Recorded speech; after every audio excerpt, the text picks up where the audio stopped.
over 27 years here in Tuscaloosa, Catfish Heaven has been pleasing our taste buds with their delicious catfish, pan trout, hot wings, coleslaw, hush puppies, and don't forget about those made-to-order French fries. Whether it's your snack time, lunchtime, or dinner time, give the guys a call over at Catfish Heaven at 205-752-7222, or you can make your order online at catfishheaventuscaloosa.com. So head on over to Catfish Heaven at 2502 21st Street. See you there.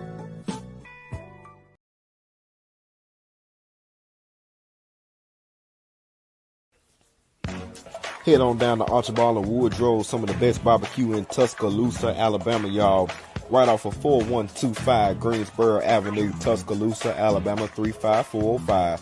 You can hit them up at 205-331-4858. Also, you can find them at their other location, 1211 Martin Luther King Boulevard, Northport, Alabama 35476, 205-345-6861. Tastes so good, make you want to slap your mama.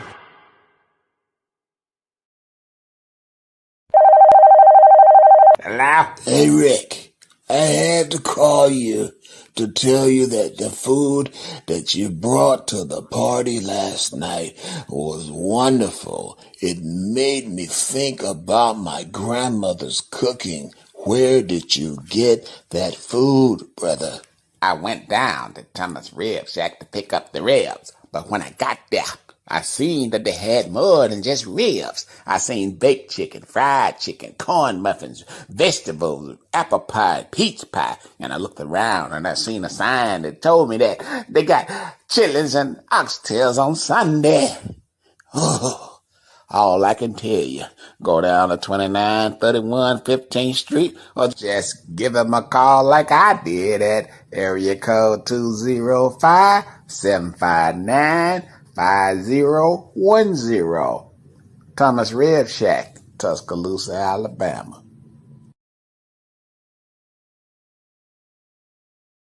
Fly, fly, fly. Gucci, huh? I drink till I'm drunk.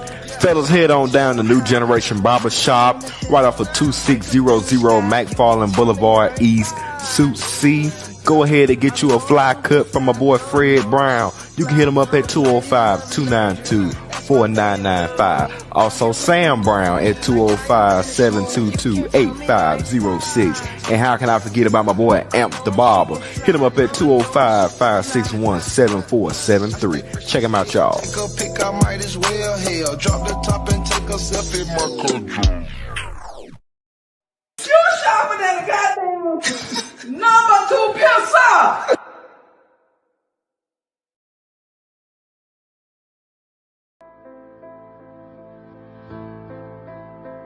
District 7 has now come to a crossroad.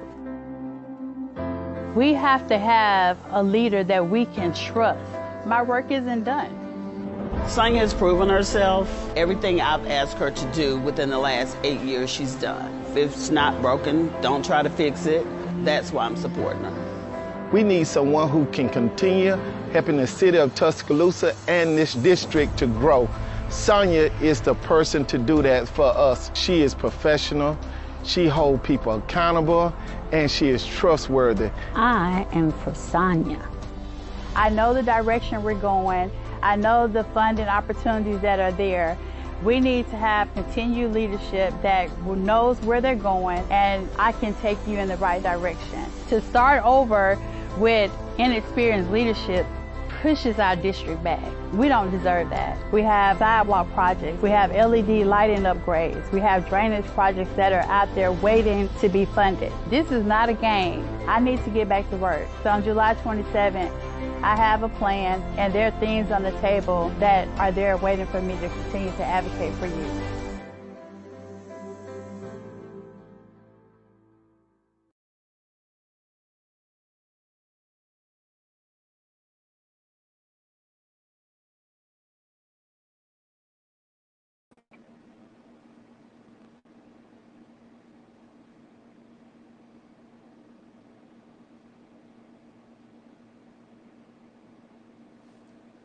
Okay, I think we're live now.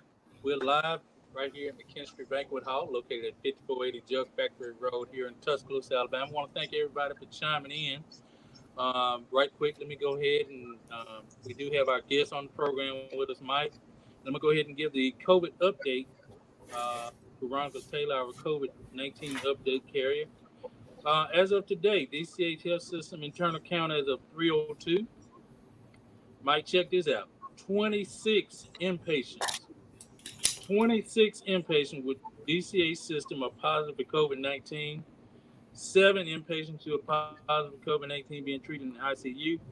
5 or fewer positive for COVID-19 on ventilators, and 5 or fewer who are COVID-19 on BiPAP.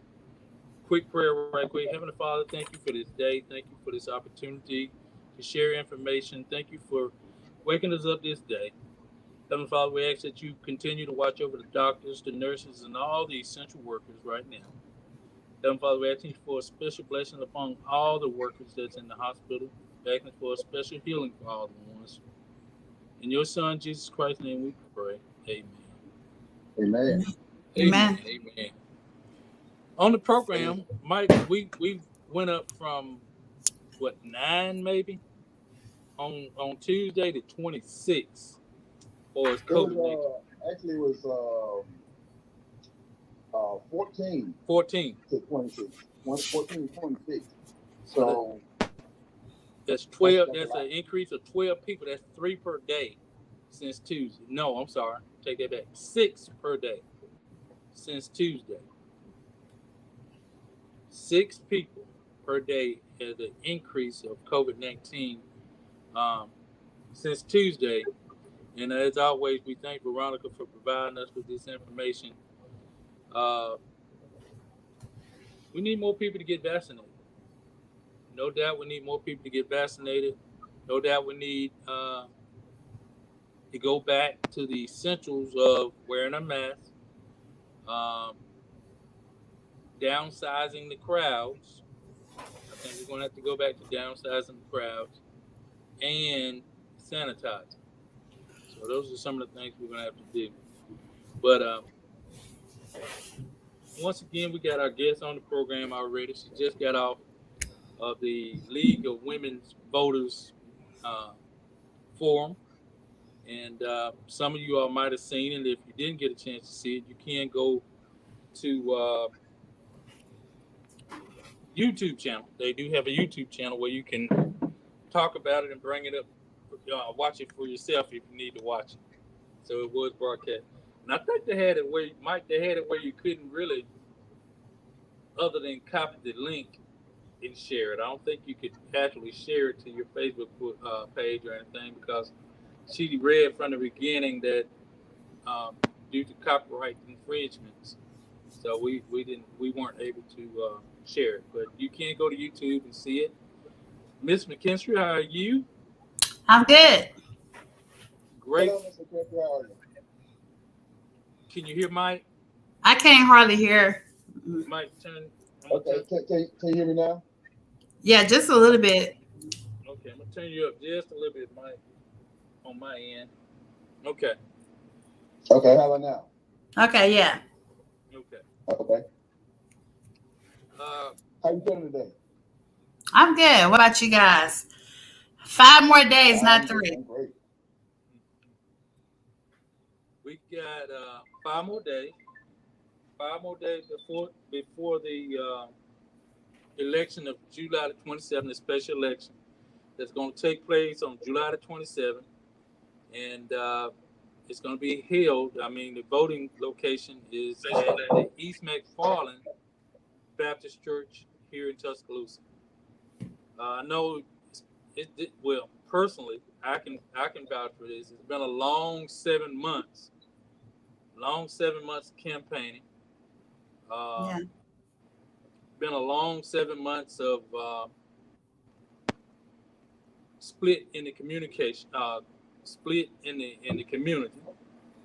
There's a split in the community from children to adults, from clergymen to church, to families, you got some families even in split. So we can't wait. At least I can't wait until this is Tuesday, 7 o'clock around this time, and we should know a winner on Tuesday. That's gonna be me. It's McKinstry. Right now, what we're gonna do is we can take calls. You're willing to take phone calls or answer questions relating to the upcoming election. I think you answered a lot of great questions in relation to the forum. Um, and let me just say this. I'm going to say this based on some of the questions.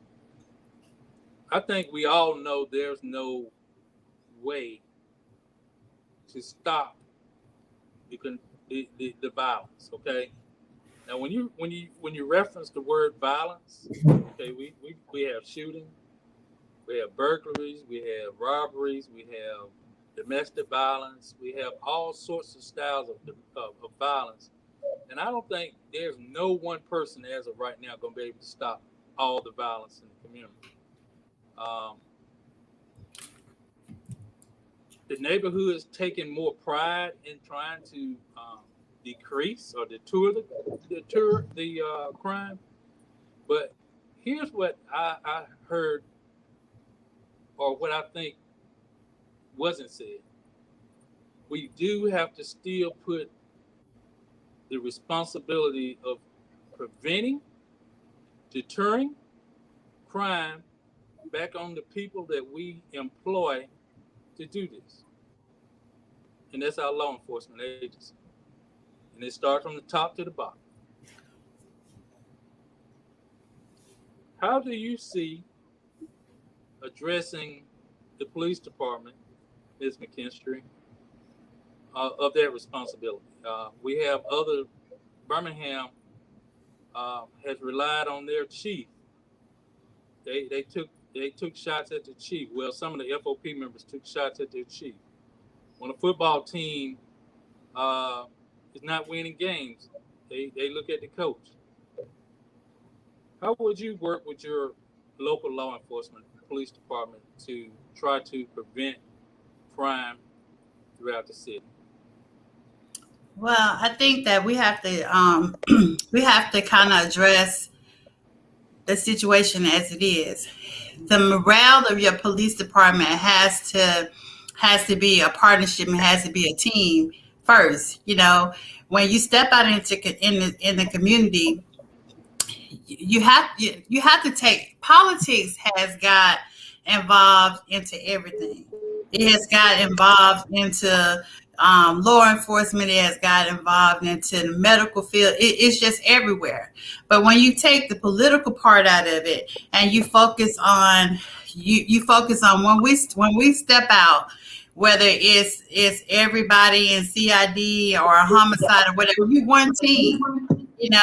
And you should not be, you should follow the procedures of what you have in place when it comes to leading your police force. And I know this because, being married to you and we're a part of the police family, but several officers that predate your time, they fought for the opportunity.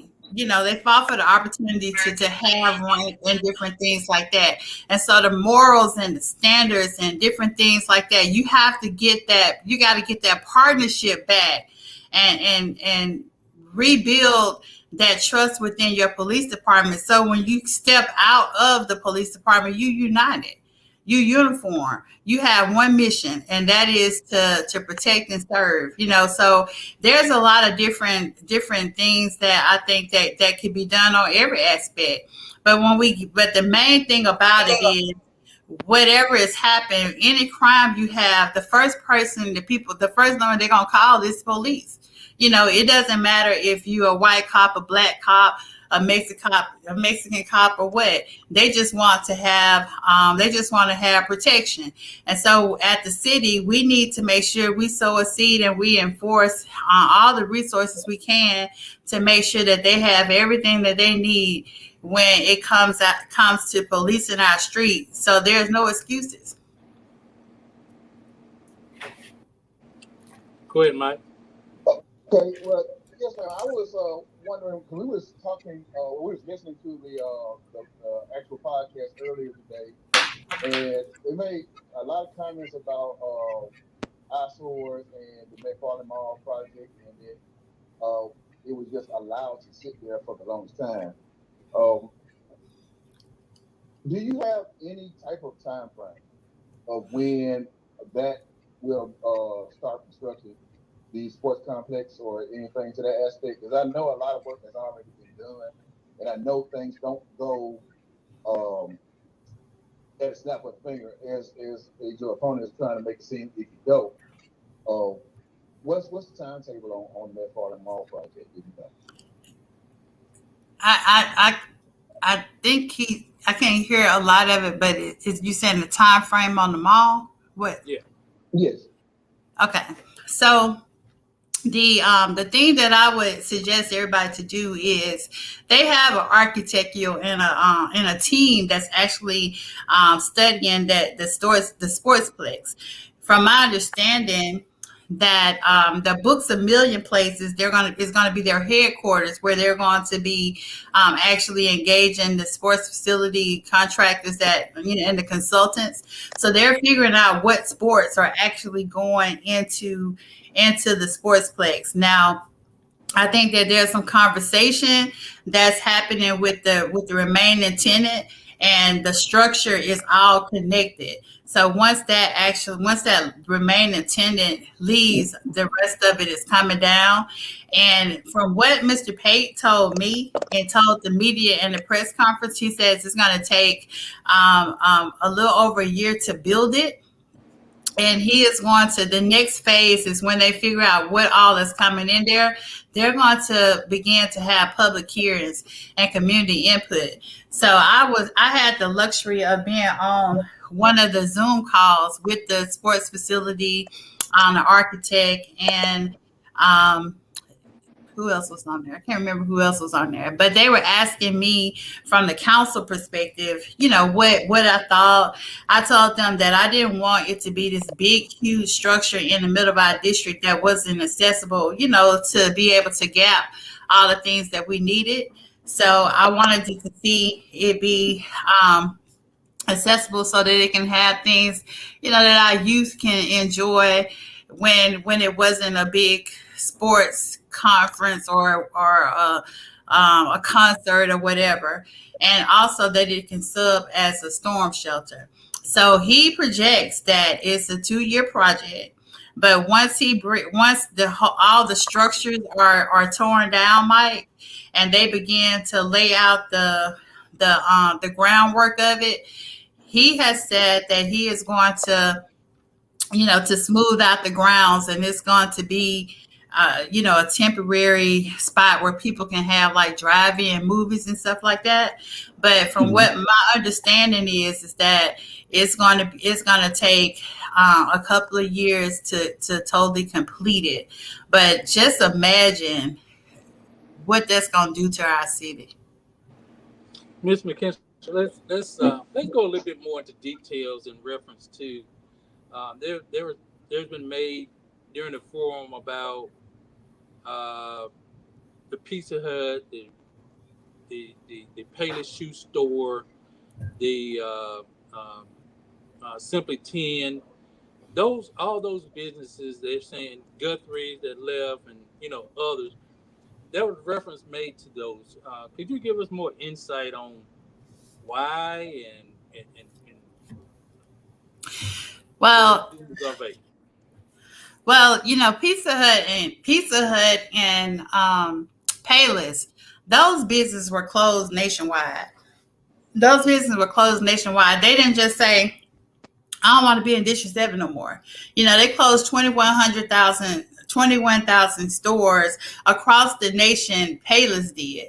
And so when you talk about businesses that go out of business, that file bankruptcy, Chapter 17, whatever, Chapter 14, and go out of business, then what you do is the city has a contract for $175,000 that they contract with the Chamber of Commerce so that they can recruit Tuscaloosa to bring businesses to those different hubs. And you never know, because of economic disclosures and confidentiality agreements, what is happening in the four corners. And so when you that's why you got to have leadership that understands how these things work, and they have to and you have to understand that it's a process. And when you have people that are saying, you know what, I see the potential in this area, so I'm going to invest my private dollars. You hold on to those people because they don't come around every day. When you look at Kip Tyler's district, you have one true developer that's growing back that whole community. And so so don't you know that Kip is holding on tight to him because you don't have that type of dollars and that type of investment from private dollars every day. So when you got people that's helping you grow your community, you got to do whatever you can so that they don't take that opportunity and take it somewhere else. Does that make sense? Makes a lot of sense. Yes. And I'll just even say this. I've been working for a couple of years on, as you the challenger also said, what do you see? When you look at, when I first got on the council, you used to see like the China buffet, the Huddle House. You saw those things right there. You saw the old La Quinta Inn right there. That was that motel setting. Now look at what La Quinta Inn looks like now on the other side. It doesn't give you that motel look. And don't you know that when you see things that are being torn down, there's potential opportunity coming. So you have to be careful when you don't educate yourself and you're not involved in what's going on in the community. You're not coming to city council meetings. You're not engaged in what's happening. And so when you get and you begin to start talking, you can talk so much to where you slide opportunity away that doesn't have to invest in your community. So there is growth already coming, and there's millions of dollars that the state highway department has set aside to change that whole look of that corridor. They just not investing $1 million in them Crimson Arches for no reason. While y'all was on the forum, there was back and forth between two different people. I guess they had different names, and one was making reference to what I think one of the questions was choosing zoning for commercial property, and you made reference to Springbrook. Could you walk us through just briefly about what goes on or what went on with the Springbrook neighborhood versus developers want to reinvest in that area? So when you have communities and you have commercial entrance there, like let's look at Springbrook. So Springbrook is a neighborhood of affordable homes. It has a mixture of elder people or middle class people that pay for their homes, and some people who have just invested into rental property, and you have different developers that may come in and they may begin to buy up properties. So you have like McFarland Mall, not McFarland Mall, McFarland Boulevard that affronts a commercial corridor, okay? But you also have a road called Albright Road that is between Springbrook and McFarland Boulevard. So it's almost like a buffer, right? So if you have some houses that aligns Albright Road, but it's looking at McFarland Boulevard, some can see, hey, that's a gold mine. Let me sell these properties. Let me rezone this and just transition it to commercial. So when I first got on the council, I was approached by some developers, and they was like, hey, this is what we want to do. And I'm like, okay, that sounds pretty good. The community, they were talking about, the student housing and different things like that. So I was like, okay, well, this will alleviate that issue. But the first thing you do is when somebody wants to talk to you about something that's going to affect a particular neighborhood, you go back and talk to the neighborhood. And so once I went back and talked to the neighborhood, they was like, "Oh no, we don't want this. This is something that is going to push us out of our community." And then it was a rezoning petition, but it was to rezone the property, but it had no plan. You were just rezoning the area, but the community didn't know what was going to go there. And so when you start talking about the faith of those neighborhoods, and then you imagine if you have we have teachers and hard worker people that work in there. So imagine you then pay for your home, and now you have the potential of it being rezoned and everything is being bought up. And so they had the scare of how it was when that happened in Midtown. And so those houses that were picked up and they were moved, but those people were also given relocation accommodations, but that wasn't happening there. So I stood with the neighborhood, and because I stood with the neighborhood, I'm frowned upon by certain developers, and I was told that I need to focus on the city and not the people. But it's the people that check your name when you go to the polls. So that and it's the people who you're supposed to be a voice for. If I'm going to represent you, then I need to represent you according to what you want, not what I want. And when you can't represent the people to the best of your ability, then you don't need to serve them, because you serve them no purpose. So that's why I said no matter where you are, the community has to have the main input, and you gotta stay with your community. Some think that you have to say, well, you know what, I'm gonna say no, but everybody else can say yes. Well, that I'm just tricking you, and I shouldn't, and you shouldn't do that. You should be able to find a common denominator of figuring out what is best. And with negotiations continue to happen, they began to say, okay, well, we'll accept a PUD development. That means that the city has some input of what goes there or how it's going to look, or the same thing that happened to Jackson 2 Apartments, the Parkside neighborhood. They had input, and those surrounding neighbors had input of how this development is going to look. It's only fair to the people that lives there. And so when you're getting into the arena, you got to be able to tell people the factual information. You got to stand with the community. There was some reference to Shadesbrook and Diamond Ridge. There's Shadesbrook, Diamond Ridge, Bradford Circle. These are kind of new subdivisions. They're giving you that garden home type of look. On the books right now, if you were to call the city, there are requests from me for lighting. And the city has said these are decorative lighting in their neighborhoods. But what did I do for Diamond Ridge? I put city street lights when you come in, because it was so dark at the entrance, and there's already a request for street lights that the city can do.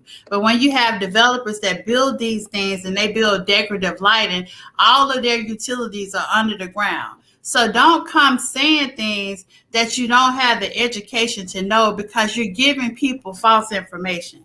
So you got to have factual information, and people got to trust that you know what you're talking about. You know what I'm saying? So when they start transitioning the lights out and transition them to LED, they'll get a brighter look. And I'm going to light up the interests of that. But you can't tell people that. I'm not going to allow people to be scammed and fooled with misinformation. And so to publicly say that you're going to stand with developers against the community, that's scary to me. I was trying to see if there's any question. Go ahead, Mike, if you have one. Yes, ma'am. Can you hear me? Can you hear me? Oh, I can hear you. Okay. One thing that was brought up was they spoke about Habitat for Humanity over here in District 7. What's your stand on Habitat for Humanity coming to District 7 or doing any work in District 7? I can hear. What's your stand on Habitat coming to the district, and where? I guess basically where, because a lot of the land is basically apartments and homes. So he wants your input about where on Habitat for Housing. So I have a few mixed feelings on that. You know, we condemn a lot of properties. And what happens when we do condemnation on a lot of properties and you have to reimburse the city for tearing your property down? And then when you don't reimburse the city for tearing your property down, they put a lien on it and then the property becomes the city. And so when the property becomes the city gives the property to Habitat. Habitat builds a home and you know, needy families definitely can to go into those homes. But then when you go into those homes, you do get a lease. You get a mortgage, you know, and so nothing is wrong with that. We've helped out a lot of people. You have a whole street in Alberta City that's wanting to drive that are Habitat homes where that was built back, and nothing is wrong with that. Nothing is wrong with having some Habitat homes in District 7. Now, the problem I have is if you have Habitat homes in District 1, District 2, and only District 7, you got 7 whole districts. You know, people it needs to be equal across the whole city. And, you know, and that's the public housing as well. So when you start talking about Habitat homes, you're talking about getting some land to do that. And that was, we actually did that off of Highway 11 close to Odell subdivision. It's called Springer Properties. And so we got land and affordable housing with Habitat housing actually wasn't Habitat housing. It was you know, through the housing authority. But recently there is a potential development that's coming. That's a whole neighborhood of Habitat housing. So I don't have anything personally against Habitat housing. The only thing that I have a problem with is when you only act like these type of homesteads can only go into lower income areas. Now that's the problem I got. You know, we need to be able to live all across the city. Our tax dollars go into the same tax base. And I don't believe in discriminating affordable housing into just the lower incomes that can afford it. Does that make sense? Mm-hmm. It does. Let's talk about some of the accomplishments that you've had since you've been in office for the last 8 years. I think you made reference of over $20 million of tax dollars being used to progress this district. And I think one of the programs that you mentioned that satisfy you, and a lot of people probably don't understand the word of lateral, but until you actually lived a part of that person's situation in Alpine Hills, then you want to understand. But explain to the people what you mean when you're explaining about the lateral program and why that was one of your most proudest moments of accomplishment in your 8 years of being. I think I missed the show last week, but did you talk about the conditions of the jail? We just showed, Tuesday we showed something about a prison video that went on. If it's the same one that I saw, it was like a disgusting toilet. Right. Maybe. Yeah. Okay. Mm-hmm. So imagine if that's in your house because your sewer line breaking up and you got little kids and it's in your toilet. And then if it gets really bad, it's all on your floor. And then you don't have enough money to call Spankies because you're a single mom and you don't have the resources, and so you just got to clean it up, and then you continuously call me, and I'm saying I'm really trying to work on getting this ladder program fit, and then you got to figure out first you got to figure out the legality part of it, because the first thing that the city always said was we can't go on private property. And so, when we're trying to figure that out, I had like I had like community service, her reaching out to them, her reaching out to our federal program, anything to just give her some assistance to try to just clear her line. But what would happen is the house that's next to her was a rental property. And so the person that owned the property, he would go ahead and call to get it done. And once the neighbor's line was unclogged, then she didn't have the issue. So every time one of the houses before her stopped up, it would stop the line completely up. And until the person that had the true clog unstopped their line, they stayed like that. So she went years where this person went years where they couldn't go on vacation because they didn't know when their house was gonna stop, when their house was gonna flood with sewage. We're too big of a city to be doing that, And the main thing was that, hey, we can't go on private property. And we used to have this when it was federal dollars, and then it was so much red tape with the federal dollars, and you had to be, it was income based then. So you can just understand how our CBDG funds, it kept depreciating, and then we still had to be able to sow a seed into all the programs that reap benefits from agency funding and from our community development. So you didn't want to take funds from community service or Boys and Girls Club or these type of things, and your community development fund grants, it kept going down. So I said, then when I became finance chair, I said, and I was talking to the mayor, and I was like, when he created Elevate, I'm like, how can I get excited about this when people are still, when these people are having these lateral problems, and people still on septic tanks and they on septic tanks and they can't connect to the city sewer, So, we know we need to move the city forward, but you got to help me catch my district up, and a lot of people don't realize that a lot of folks that live in the city still on septic tanks.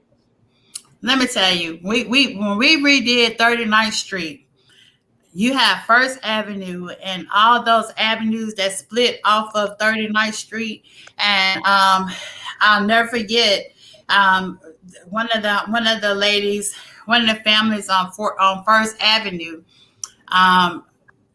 Their daughter was murdered, and so I went to their home and I took some food, in respect of what had happened, and gave my condolences and stuff. And they were, sitting around talking, and she said, "We gotta go ahead and call Spanky's or somebody, because we're gonna have a lot of people and we need to clean the septic tank out." I said, "You need to do what?"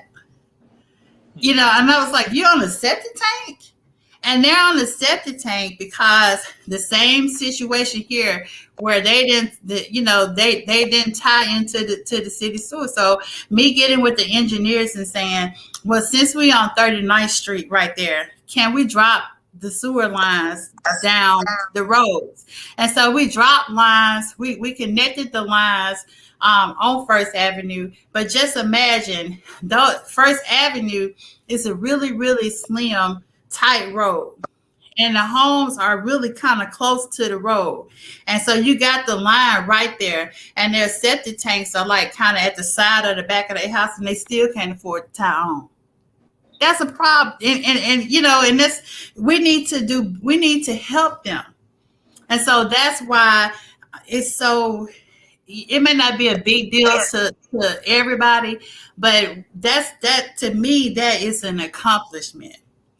That's something we just gotta do. if you never lived on a septic tank and had to worry about it being stopped up and calling, one of the plumbing companies to come and pump it out, believe me, that is an issue. Yeah. We used to live in a trailer, and the property we had, of course, it perked, but after so long, the septic tank fills up, and it has to be cleaned out. So until you live that particular thing, you would greatly appreciate it. And showing the video of the prison cell uh, of the on Tuesday where the guy was saying the commode was stopped up and the tissue wouldn't go down. It'd been like that for a month or once a week or hadn't been able to flush. Just imagine that in your own home.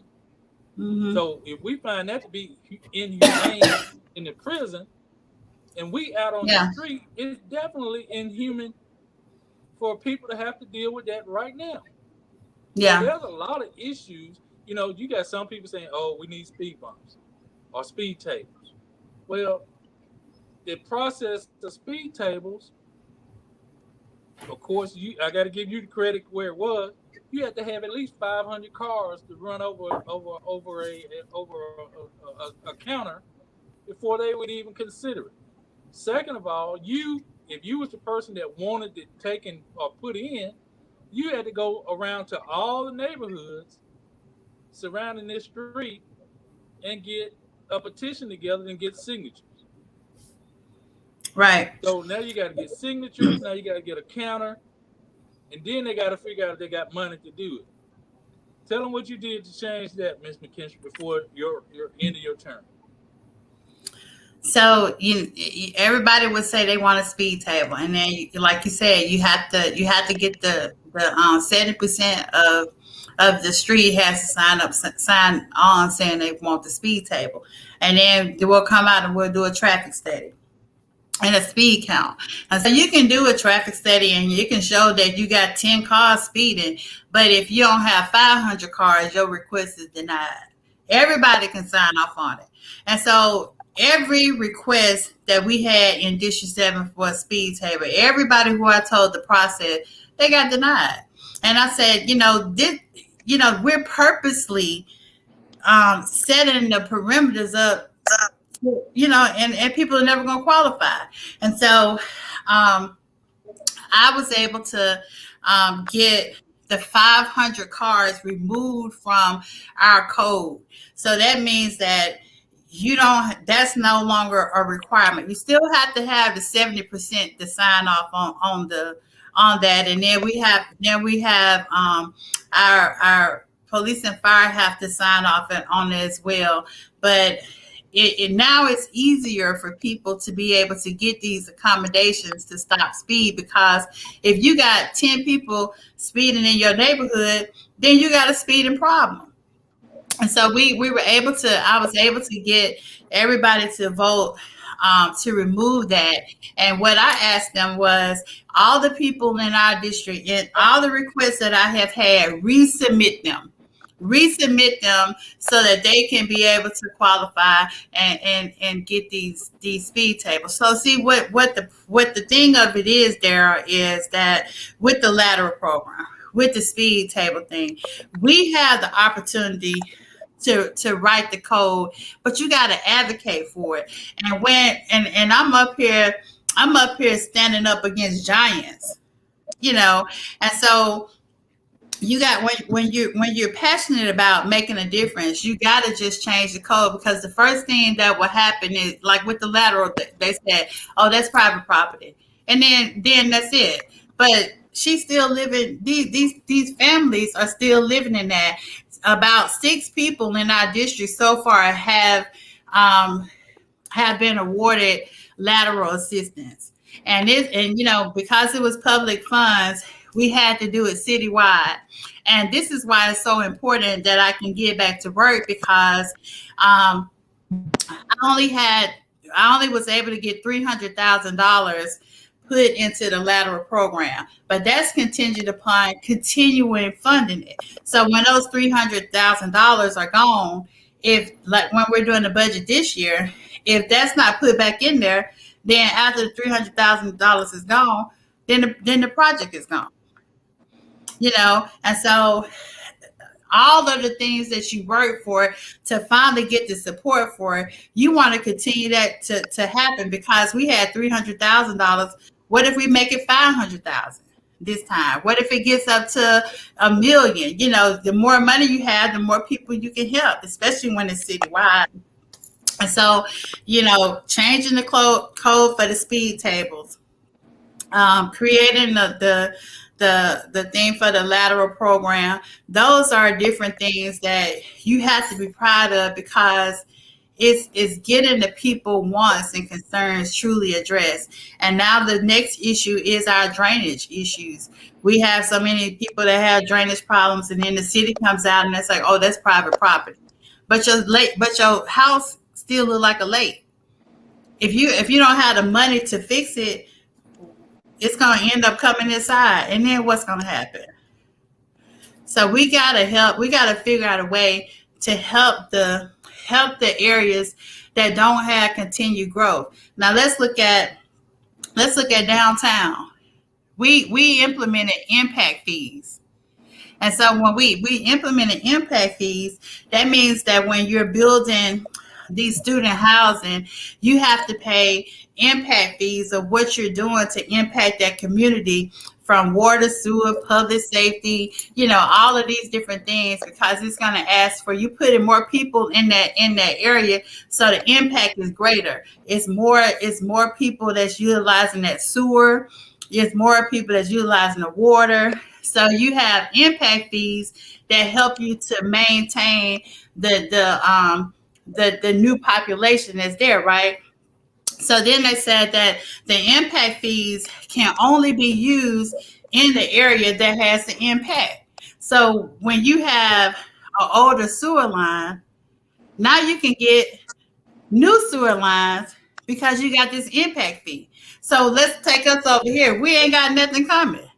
So we got to wait to try to get our sewer lines updated, our drainage problems updated. I even presented to them that we put a percentage of the impact fees to help the areas that are not being developed. They did it in San Francisco. You put a percentage, designated percentage, to go to District 1, District 2, District 7. We're waiting for opportunity. And so once we have people that are saying, hey, I'm going to build a sports play, look at the opportunity of potential funds that can help our community, whether it's incentives, whether it's private investors, or whether it's a city collaborated project. What we all know is something great got to happen at that corridor. So it's education. On Cypress Creek Avenue, you advocated for sidewalks for the kids to walk to school to Southview Elementary. Is that area completed yet? So with Cypress Creek, I was able to continue to talk to them. They actually supported the Section D, and that and I'm grateful to them, because I've been wearing all the council members out about please support this, please support this. I've been working on this for this, and the governor is giving me grants to continue to do those projects. So we got up to Section D, and with the with COVID and everything, the product and all of the construction stuff is much higher. So the project ended up being almost $400 and some thousand more. So that means that was extra money that the city had to take to add to that project, And so imagine if you're saying, hey, I got you, just help me with this project, help me with this project. And they see the importance of it, but they could have easily said, well, we're not going to do that right now. So that's why you have to know what you're doing. You got to be experienced with it. And we got that project. We got that project funded, and it's going out to Skyland. So now what I would do now is begin the discussion for the other side of Cypress Creek, where the school is. You know, when you come out of school, the direction of the sidewalks went towards Skyland. And when we did the grant, we had to do a study on where the majority of the kids were. So the majority of the kids were coming from the apartment. So it was more important for us to show that the need for the Safer Route to Schools grant was to help these kids come. So now that we have half that parkway did, we'll start section E and apply for the grants on the other side going up to Judd Factory.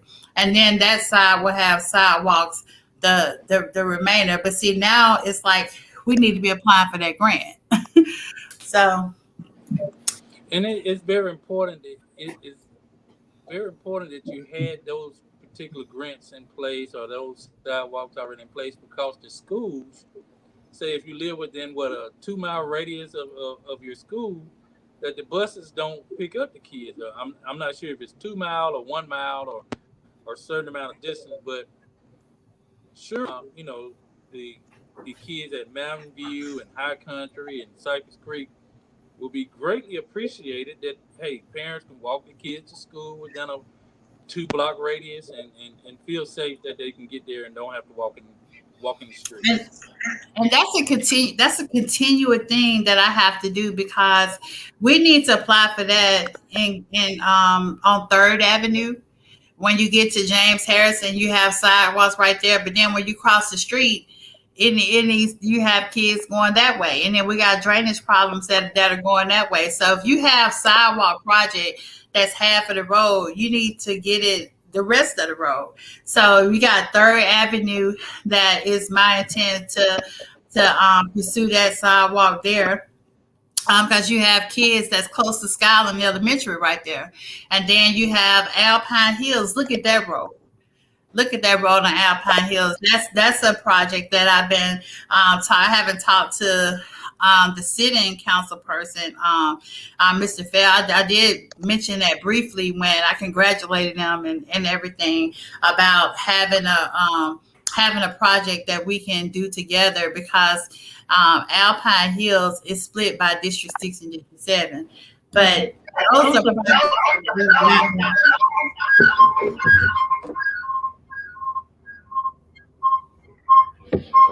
that's not me. Mike, is that you or somebody? Okay. Mike, you got any questions? And you can call 205-826-7661 if you'd like to get in a question to Miss McKinstry. We're just doing a post update on some of the questions that took place from the Women's League forum that just took place at 7 o'clock. And so we're just following up. If you got questions, you can call us 205-826-7661. Again, 205-826-7661. Ms. McKinstry, I was listening to the podcast earlier, and you said something about missing out on funds the last couple of months that you were not in office. Can you re-elaborate on those funds that we were missing out on here in District 7? The funds we was missing, is the funds we were missing out on? Yes. I think I was talking about you not being in office the last a couple of months, that we missed out on a couple of votes that were funding for this district.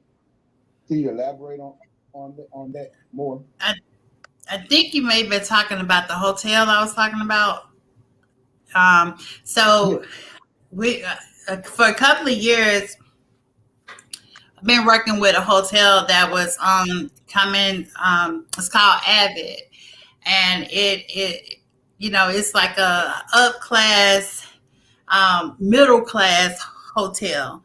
So it had just different amenities, like the new electric cars.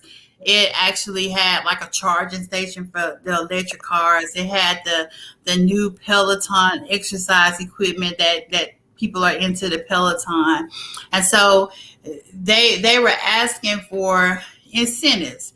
And so incentives is, when you incentivize different businesses to come into your community, where you're doing either property tax abatements, lodging tax abatements, those type of things. And so they were asking for just a little over $300,000 of incentives, and over a 10-year basis. But it was a $12 million investment, which would have brought like 170 construction jobs and 17 to 20 full-time jobs there. And all they were asking for was $300,000, a little over that incentives. Now we have given up to $4 million, almost $4 million incentives to hotels downtown. And so this was one of the things, one of the last votes that I had, where me and Councilman Tyner, we both had incentive opportunity that's at the table. See, that's what make a difference. Like now, when you got things ready, you just need the votes. And so Councilman Tyner had his gas station, and I had the hotel. And so what you do is when the incentive packages are ready, you get the council to vote to send it to the mayor to continue to negotiate an incentive agreement with them. So we both were able to get the 4 votes to send it to the mayor and staff to negotiate an incentive agreement. So once an incentive agreement is decided upon on both parties, then it's brought back to the council to vote to incentivize whatever the deal is, right? So I left it on my last vote going to the mayor to get incentives. So about 4 weeks ago, and Mr. Tyner just they did a groundbreaking today for his gas station. So 3 weeks ago, his incentive opportunity came back for the gas station, which is an awesome gas station. I was 100% in agreement with it. And his incentive package passed. My incentive package wasn't even negotiated. It was just sent back to the council to make a decision. Why? It's just $300,000 incentive. Nothing now but dirt. So if you're going to, so why not incentivize an opportunity for growth in an area? And when we just incentivized a hotel downtown months ago. So when you talk about where we're at our cap, the favorite word is we're almost at our cap of being able to offer incentives, or our larger taxes really at jeopardy, or different things like that.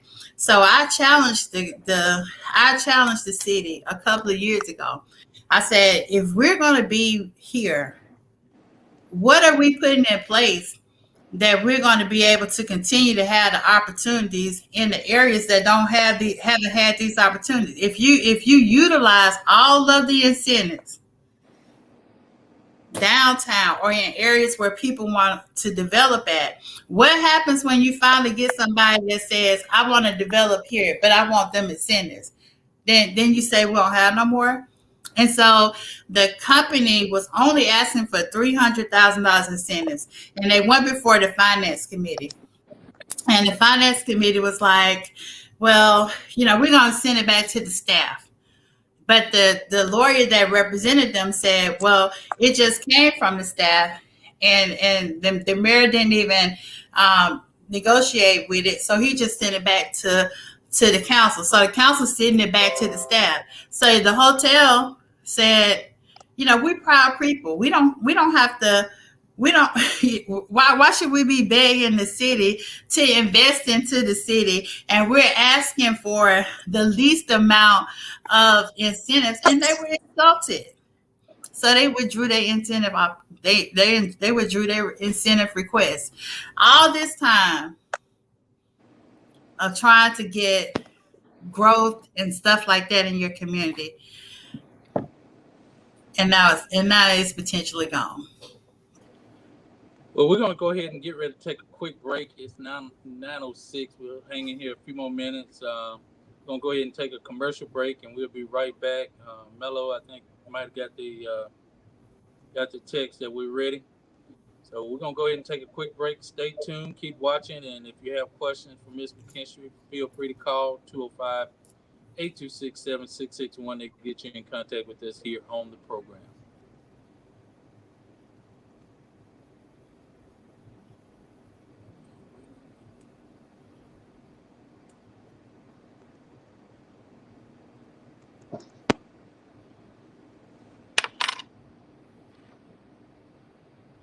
Did he say okay, Daryl? He didn't respond.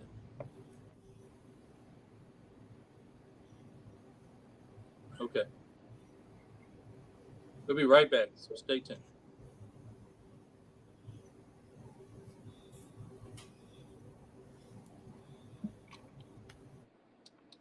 Tuscaloosa, get ready for the T-Town Labor Day Blues and Groove Festival. Saturday, September 4th at SoCo Park, featuring TK Soul,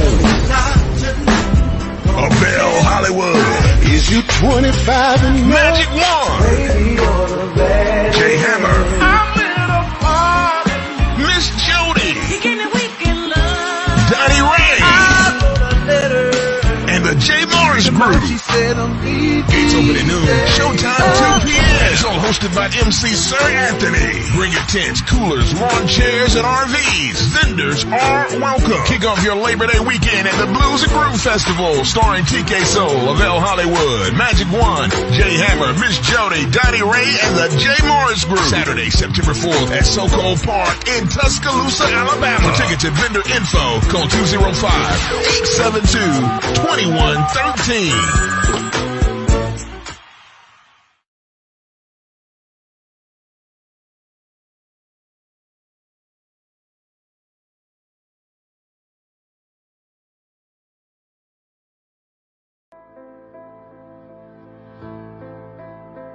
District 7 has now come to a crossroads. We have to have a leader that we can trust. My work isn't done. Sonya has proven herself. Everything I've asked her to do within the last 8 years, she's done. If it's not broken, don't try to fix it. That's why I'm supporting her. We need someone who can continue helping the city of Tuscaloosa and this district to grow. Sonya is the person to do that for us. She is professional, she holds people accountable, and she is trustworthy. I am for Sonya. I know the direction we're going. I know the funding opportunities that are there. We need to have continued leadership that knows where they're going, and I can take you in the right direction. To start over with inexperienced leadership pushes our district back. We don't deserve that. We have sidewalk projects, we have LED lighting upgrades, we have drainage projects that are out there waiting to be funded. This is not a game. I need to get back to work. So on July 27th, I have a plan, and there are things on the table that are there waiting for me to continue to advocate for you.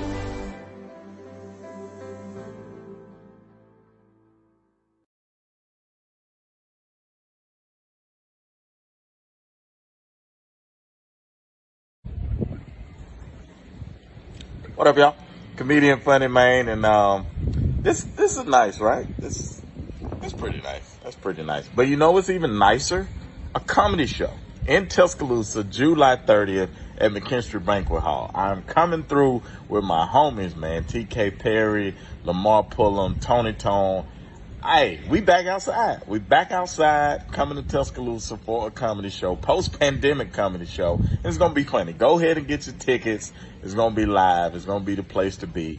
And why not do it in Tuscaloosa? As y'all can see, I am in Alberta City right now. I'm in Alberta City right now. So I'm going to make the short drive over to McKinstry Banquet Hall, July 30th. Get your tickets. Post-pandemic comedy show. Your boy Funny Man will be there. And it's going to be rocking. Love me some Tuscaloosa. Love Alberta. I'll see y'all there July 30th.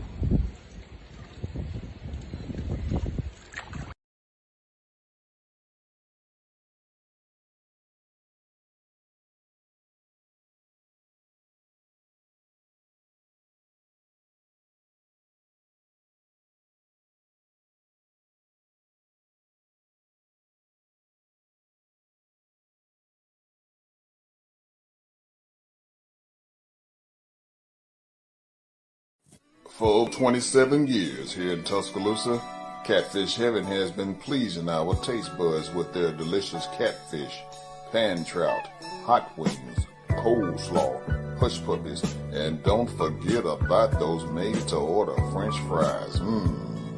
Whether it's your snack time, lunchtime, or dinner time, give the guys a call over at Catfish Heaven at 205-752-7222, or you can make your order online at catfishheaventuscaloosa.com. So head on over to Catfish Heaven at 2502 21st Street.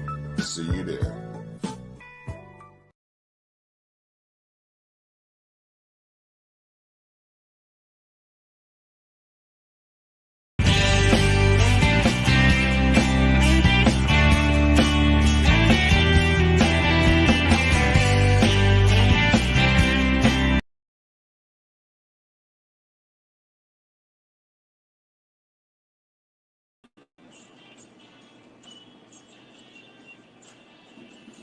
Okay, we're back. We're back here at McKinstry Banquet Hall. We're with our guest, Miss Sonya McKinstry. We're going to get ready to sum it up. Once again, if you'd like to make ask a question, you can call us at 205-826-7661. Once again, 205-826-7661. That'll get you in contact with us here on the program. Ms. McKinstry, first, I want to be the first one to say, hey, I'm proud of what you accomplished, all the things you've done for this community, all you've done on the city council, and looking forward to you serving many, many more years to come. Tell us, to sum it up, I guess there's no one calling the next minute or two. Tell us, what would you like people to do on July the 27th for us coming out to vote? Well, can you hear me? Yes, yes. Okay. On July 27th, I want everyone to come to the polls to re-elect me. Not only have I shown you proven leadership, but I have the experience. And most of all, we got to have someone we could trust. If we had, I don't think we would be in this situation if we had, if trust had been a number one issue here. And so on July 27th, let's go to the polls so we can continue to keep our district moving. We can't afford to lose any more opportunity when it comes to economic development, when it comes to investing into our neighborhoods. As you can see, I've been working hard to make the things that you won't happen by changing codes and trying to figure out a way just for us to say, well, the city can't do that doesn't help our neighborhoods. We got to be able to go back to the table and truly be an advocate. And I'm not the tallest thing, but I'll fight a giant when it comes to my district. And I think that they can understand that I truly have their back. But most of all, Dara and Mike, I just want to tell the district how proud I am, because so many outside influencers have tried to blind them from different aspects, but we know what we see and we know what we got. And everyone knows that I'm a true fighter when it comes to making things happen. And so we can't be blinded by individuals' personal agenda when they just want to see opportunity happen for them, but not for our community. There has been no talk, but it seems like it's just trying to take opportunity away from our community. And I'm so proud that the district, clearly sees the situation here. They clearly know what we have to do. So many people have joined the team, and I know that we're going to be victorious on Tuesday. So I want to just let them know how proud I am that they're in this fight with me. And I think we'll have a true victory on Tuesday. And we also want to invite everyone, to the banquet hall on Tuesday as we await the results. So, and we'll talk about that more. But I just want to tell the district how proud I am that everyone is staying focused, not being blinded by any negativity, and seeing what we have to do, and they're staying focused. And I just want to tell them how proud I am of them. Got a call on July 27th, both Sonya McKinstry. Got a call Yes. on. Go ahead. Good evening, Ms. McKinstry. Captain McKinstry. The question I had, and reference goes back to one of your earlier questions on dealing with redistricting. As we know, the citizens will just take every 10 years that this council would have the task of redistricting the city of Tuscaloosa, and it's based upon the population growth. And I think if we kind of look at the city based upon where growth has really been real heavily. How do you see, because I also understand that from preliminary figures that probably there would be 4 minority districts in the city of Tuscaloosa that should be drawn based upon census data. How do you see yourself being able to advocate to make sure that that we get our fair share of representation and not let people just draw district based on what they feel is good for them? I think he's talking about the redistricting, the lines. Yeah, right. So you have to be a strong voice to make sure that the demographics of that community don't change with the leadership. So when we look at the leadership that we have now at the minorities state of it, I think that is something that constantly can get the low income areas a true voice. So when you start shifting the dynamics and pulling into districts and redesign them for political standards, that's never a good thing. Or just redrawing them so that the control of the seats go to particular races, that's never a good thing. So we got to be very, very upfront and very vocal when it comes to making sure that there's a mixture all across, and that the diversity and the makeup of the lines stay the same. Now, I've been watching that very closely, and I've been calling Ashley Christ constantly saying, is this on the table? Where are we standing with this? And so there hasn't been any talk about us redrawing the lines. But when that does happen, we got to make sure that our makeup doesn't disappear, because you can sleep on that, and before you know it, all of the poverty is lumped up in one particular area, and you lose control and funding opportunities, and things are no longer leveled out and fair. Does that make sense? Yeah, and I think what I was looking at, because in light of we don't have a Vote Right Act, I think right now where the Tuscaloosa population numbers have shifted based upon what I heard from some of the earlier studies, that Tuscaloosa should have 4 minority districts out of 7. And that's going to be important because right now we don't have a Vote Right Act, and I think we need to make sure that we protect, that we protect and have representation. Right. Because I think if you just look at the city of Tuscaloosa based upon growth north of the river, those numbers are increased, and then the other sides are decreased. At District 4, you have to trust. You don't have to shift boundary lines. The thing is to make sure that we shift them, that we look at them from the standpoint, and I'm sure since they know that there may be some changes, like they may want to agree with, they're probably not saying anything, but there is enough information to know that there will be boundary lines change, because your 2 growth areas that they're not University of Alabama campus and north of the river, so that's the increased population. So you have to balance each district to have a certain close to a certain percentage of population, and sometimes make sure that happens. And that's why I think it's important. Right.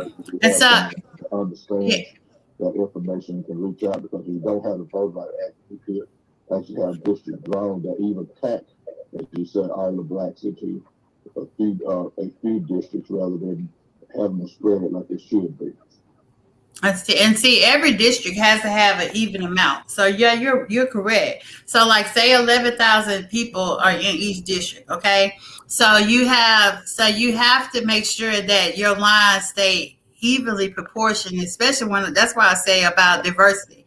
If you allow people to come in and say, for example, you purchase a whole neighborhood, and those people are relocated without a plan into that community, you change the demographics of that particular community, because you have those people now relocating in another area. So if they're low income based people, then they're going to have to go to an area where they can afford.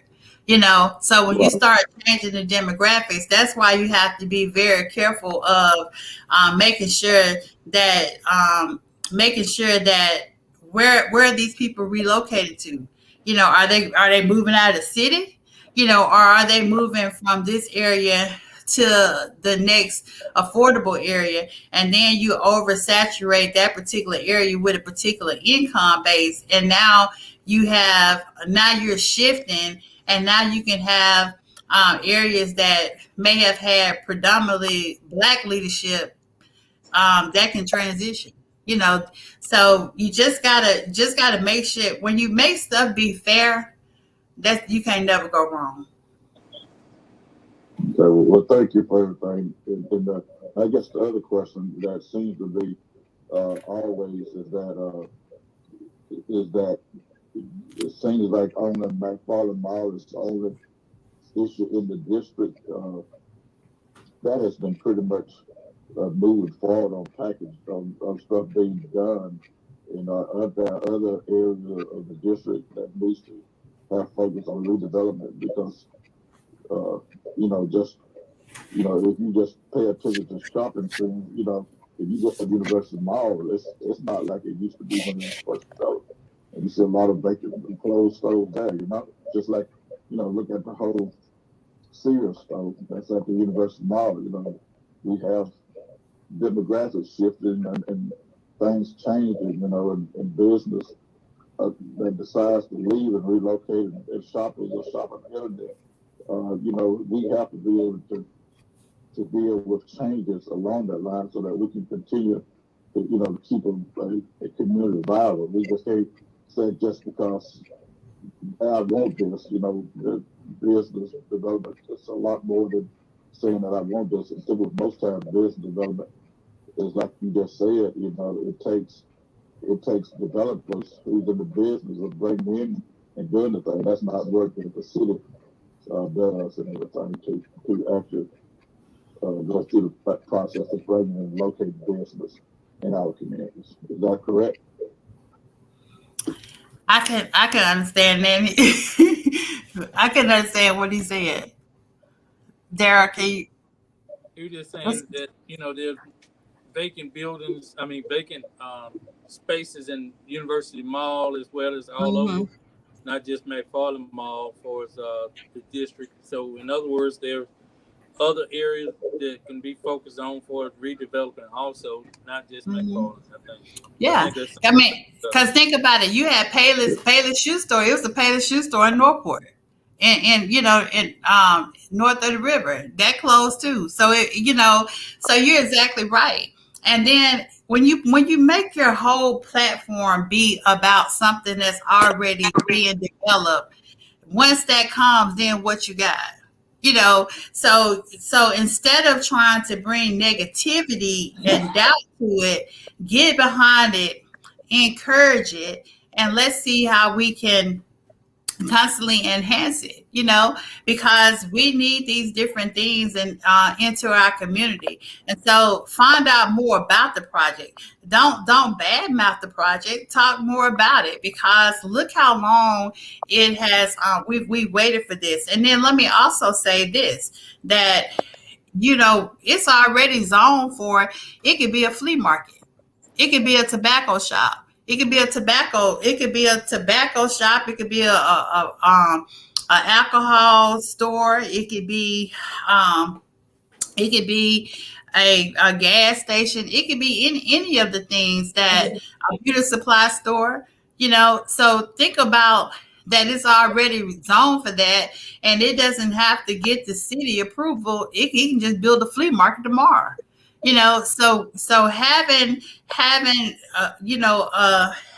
a good conversation and staying geared to making sure that something comes that's going to embellish the area, be great for the city. That's a win-win. And so you have a private development that you're trying to destroy. That just doesn't add up to me. That's why people they got to have people that they can trust, that know what they're doing and where they're going, and have a platform, and not just out here just saying things and have no factual basis behind it. So you're exactly right that if you go across the whole city, you'll see these different things. But one thing people have to understand is our district, we're not hurting for retail, or we're not in a food desert.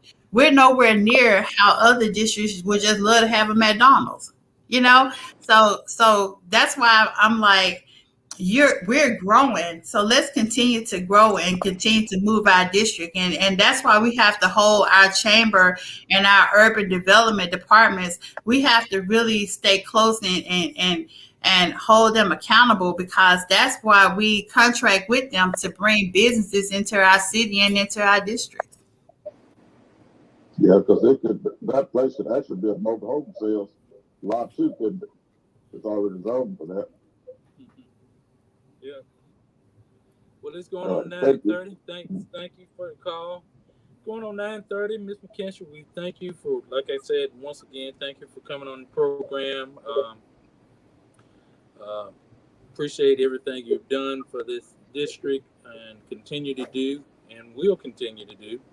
And we're asking everybody to come out, please, on July the 27th, between the hours of 7 a.m. and 7 p.m. and come and vote for Ms. Sonya McKinstry for Tuscaloosa City District 7 City Council. And the voting location is East McFarland Boulevard Baptist Church. And it's located at 6001 McFarland Boulevard, right across from the skating ring. And you'll be hearing from us all over the weekend as voting location, voting times, phones if you need communications. I think absentee voting, you still can do absentee voting up until 5 p.m., Sonya? Okay, so that with absentee voting, they can actually go in. Do not try to get an application in the mail at this point. Go in. You can go in and vote.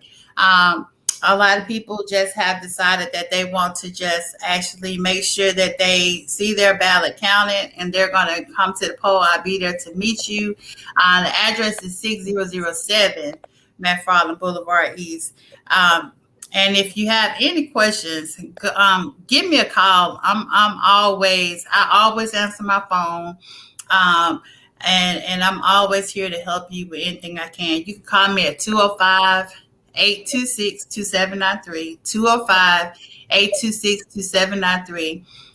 You can email me at smckinstrydistrict7@gmail.com. You can send me a message on Facebook. I encourage everybody to go to the Facebook page if you're heavy on social media, and go to my Elect Sonya McKinstry page. Like my page. You'll see all information that we keep sharing, and we're just here to give you the facts. We're here to give you the truth. And one thing I can say, Dara and Mike, is I have never lied to my district. I have never lied to them. I'm never going to lie to them. I'm going to give them factual information. And we got to continue to have people that are at the table that will stand up to anyone when it comes to making opportunity happen in our community. And so on July 27th, I'm so proud of the district for seeing what we have to do and staying focused, not falling for any smoke and mirrors or any scams, staying focused and knowing what we have to do. And I think we'll be victorious. So I'll see them at the polls. Well, that's it for tonight, y'all. I appreciate it. Thank you all. Looking forward to seeing you on Tuesday. We will have a show, Mike, on Tuesday, right after the election. So stay tuned, and we'll see you on Tuesday. 5 more days, not 3. Y'all having the Watch Party in the McKinstry Banquet Hall on Tuesday. So, like, you want to tell everybody what time and everything? We hadn't decided on all the times and stuff. I'll post it and let everybody know. Okay. All right. All right, y'all. Thank you so much for tuning in, and thank you, Mr. McKinstry, for sitting down and talking with us tonight. Okay. Thank you, guys. All right. All right. Mello, we out of here.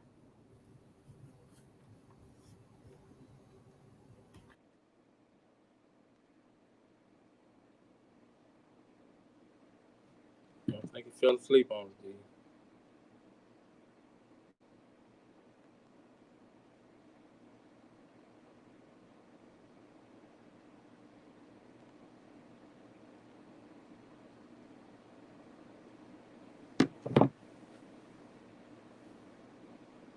Oh, and Mike, while you still there?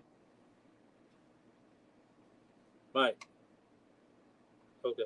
You did see the Bucks went on and took care of business, so all right. Yeah, you're right. I actually was so glad about that because I wasn't interested in that series at all. I don't think too many people were. You know what I'm saying? I don't think too many people were. I'm so glad about that. And I'm glad Milwaukee's finally pulling it out. 50 years. So. 50 years. But that's it for me. I'm waiting on Mello. Did we text him? I did.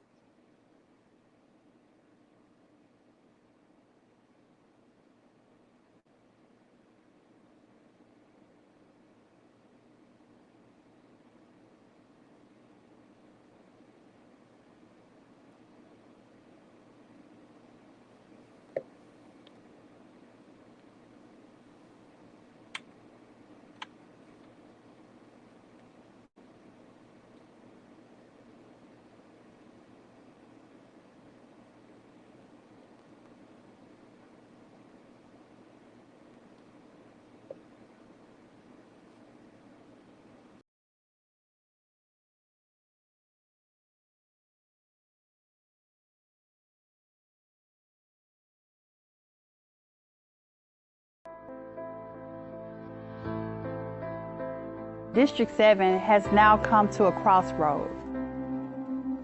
We have to have a leader that we can trust. My work isn't done. Sonya has proven herself. Everything I've asked her to do within the last 8 years, she's done. If it's not broken, don't try to fix it. That's why I'm supporting her. We need someone who can continue helping the city of Tuscaloosa and this district to grow. Sonya is the person to do that for us. She is professional, she holds people accountable, and she is trustworthy. I am for Sonya. I know the direction we're going. I know the funding opportunities that are there. We need to have continued leadership that knows where they're going, and I can take you in the right direction. To start over with inexperienced leadership pushes our district back. We don't deserve that. We have sidewalk projects, we have LED lighting upgrades, we have drainage projects that are out there waiting to be funded. This is not a game. I need to get back to work. So on July 27th, I have a plan, and there are things on the table that are there waiting for me to continue to advocate for you.